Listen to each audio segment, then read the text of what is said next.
Hi everyone, starting with the next topic on business services, that is the very first topic, banking. What exactly do we mean by banking? What is a bank and what are types of bank? And what is the concept of banking? Let's come and clearly understand the concept of banking. So we have someone called A out here, he is A, and we have someone called B out here, this is B. Oh, let me name him as not B, let me name him as D, okay, and let bank be B so that we remember what we are talking about. Now A has some kind of money with him, some savings which he did while working in a place. Now he has three options. He can simply buy gold and silver, okay, he can buy shares of a company, or he can put the money in the bank, or he can keep the money at home. Now since home is not very safe, buying in gold and silver, he may not have enough of saving to buy gold and silver. Spending in shares may not be very palatable idea to him. What he does is he goes to the bank and he deposits the money there. So Mr. A goes and he deposits the money in the bank, right? Now money is deposited in bank, gone, very happy. What bank does is bank opens up account of Mr. A, and by name of Mr. A, like this, by name of Mr. A, an account is opened, and whatever money he has deposited, suppose he deposited 2000 rupees, it is kept here with the bank. And many of types of Mr. A might come and deposit the money into the bank. Now bank has a very good alternative, but a bank can keep the money, bank can give it as a personal kind of loan to people. Now what exactly do we mean by loan? Loan means when bank charges or receives some rate of interest and gives someone to use the money. Lending of money is what it is called. Here is Mr. D, who is an individual or could be a company. He wants to expand his business and he wants to go ahead by exploring various avenues. He asks his friend, he asks his wife for money. Nobody is ready to lend him money. So what he does is he goes to a bank and he borrows from the bank. Now bank is ready to give him money. Bank lends money. Mr. D gets loan. Okay, he gets a loan. He gets money. Now what he has to do is, and what happens with Mr. A, see, when Mr. A deposits money in the bank, he gets interest. So bank gives interest. But when bank lends money to Mr. D, Mr. D will pay interest to bank, so bank receives interest, right? Bank will receive interest.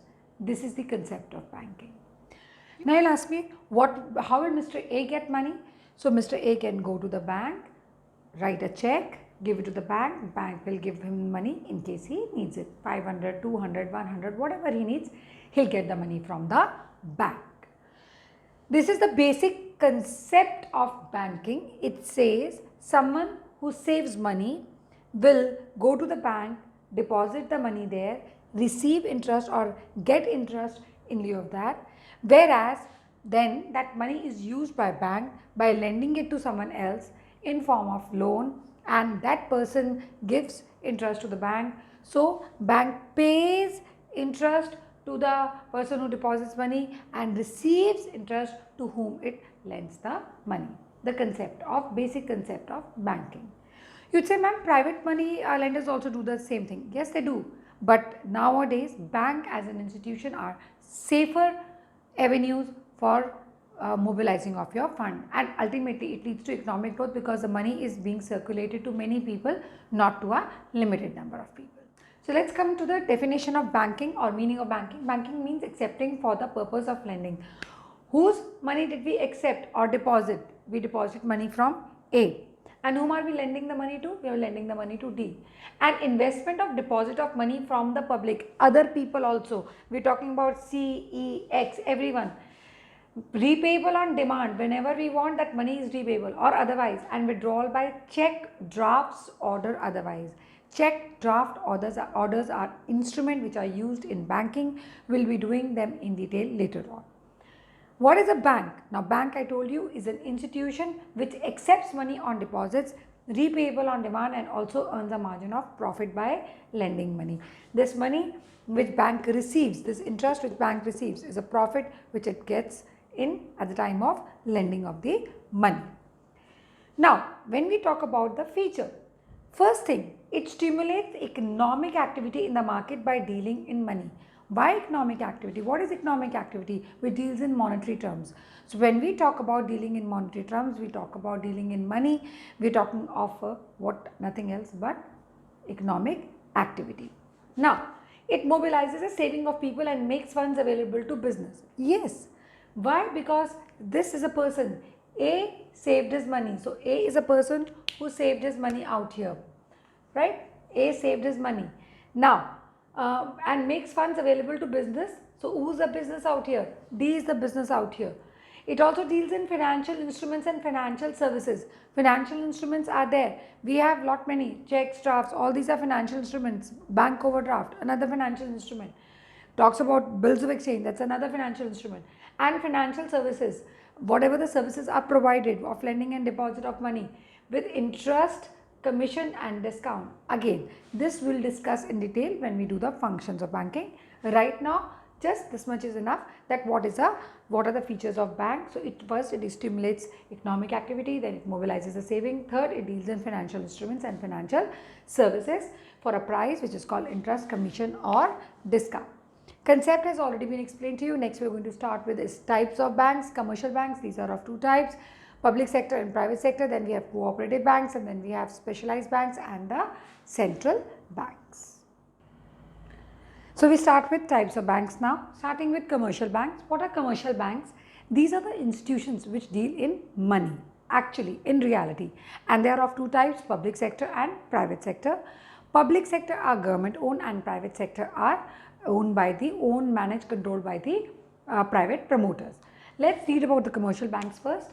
These are an important institution of economy. So they are important institution of economy for providing institutional credit. So they provide institutional credit as well as normal credit to its customers.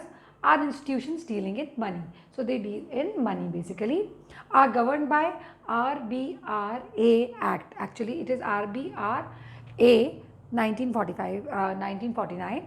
So what is Indian Banking Regulation Act of 1949? I'll write here Indian Banking Regulation Act of 1949.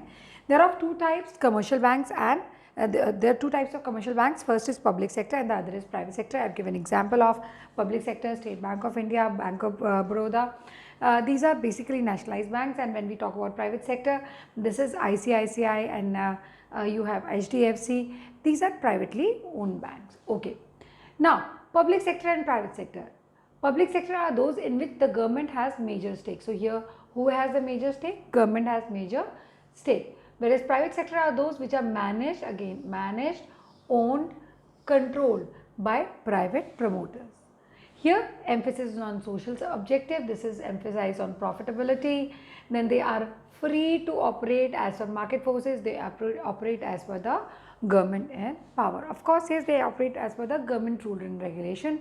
And then we already know that we have the central bank to take up all the activities, that is known as our father of all bankers, that is RBI. That we'll do later when we come to the next topic. So this is all about commercial banks. Next we come to cooperative banks. These are governed by I've written governed two times. So these are governed by the provision of State Cooperative Societies Act. So they are governed by the provision of State Cooperative Society Act. Any state which has a Cooperative Society Act which is following that, they have a cooperative bank. Actually it is for providing the cheap credit to the farmers, for rural credit basically, are meant for providing cheap credit to their members basically, and it is important source of rural credit. Basically agriculture financing in India is done through nothing else but the cooperative banks. Then we have specialized banks. These are for some kind of special unique purpose, for heavy turnkey projects which involve like a lot of infrastructure building. So these are foreign exchange, industrial banks. Now these are the types they are talking about. Development banks, export-import banks, cater to specific needs of unique activities. So they talk about the uniqueness. These banks provide financial aid, they provide financial help to industries, heavy turnkey projects and foreign trade. Of course, yes, where we talk about heavy turnkey projects, we are talking about more to do with the infrastructure development, or we are talking about the import and export which is being carried out from one country to another, and what kind of finance is required for production, pre-shipment, post-shipment, everything we are talking about. So these are the kinds of or types of banks. There is one more, central bank, that we will be doing next. The last is central bank. Now what is a central bank does? Central bank is, like I have told you so many times, it's father of all bankers. It actually controls and coordinates the currency, it controls and coordinates the credit policy of a country. So when we talk about the central bank of any country, what is its major purpose? It supervises, controls, regulates the activities of all the commercial banks, that is the private and public banks situated. It also acts as a government banker. So they are the banker of the government, and it controls and coordinates the currency. That's the first function. The other one is control and coordinates credit policy of the country. RBI, we're talking about, we know that when demonetization happened, the new notes were printed all thanks to RBI. So that's how it regulates the currency. The kind of currency which is floated into the country, that is again the amount of gold which you have in your deposit or in the wallet. So there are many things. The RBI functions in such a manner that all commercial banks are able to control, also are not other control, all commercial banks are able to coordinate the activities with the customers. So there is a kind of mobilization of fund and growth of economy. The central bank ensures that. Thank you. That's all in this video with types of bank. Next we'll be taking up is functions of banking and types of accounts, bank account.